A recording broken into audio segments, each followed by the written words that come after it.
আসসালামু আলাইকুম। প্রিয় দর্শক, অনেকে আমার কাছে জানতে চেয়েছিলেন গাজীপুরের মাটি কেমন।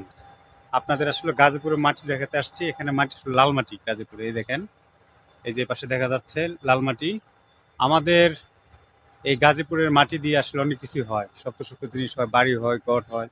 আসলে আমাদের এই গাজীপুরের মাটি হচ্ছে ভাওয়াল মধুপুর বনের আর কি একটি অংশ। এখানে প্রচুর শালবন হয়, এখানকার মাটি আসলে লাল। এখানে লাল মাটি অনেক শক্ত। আজকে সেই মাটি আপনাকে দেখাবো, চলুন সবাই একসাথে দেখি। এগুলোই হলো গাজীপুরের বিখ্যাত সেই লাল মাটি।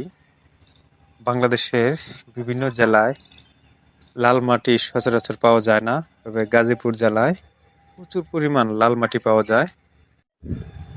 দেখেন কি সুন্দর লাল মাটি, শুকিয়ে লাল হয়ে আছে, সেগুলো পানিতে ভিজলে অনেক লাল হয়। এই বিখ্যাত লাল মাটি দেখেন কেমন ঝুরঝুরা। এই মাটিতে অনেক সুন্দর ফসল হয়। আমি হাত দিয়ে দেখেন নাড়া দিলাম আর ঝুরঝুরা হয়ে গেল।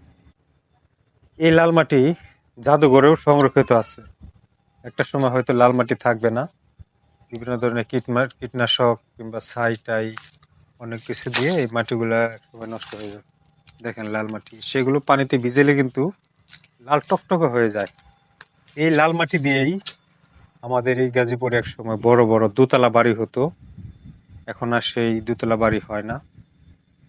গাজীপুরের ছোট ছোট টিলায় প্রচুর পরিমাণ লাল মাটি পাওয়া যায়।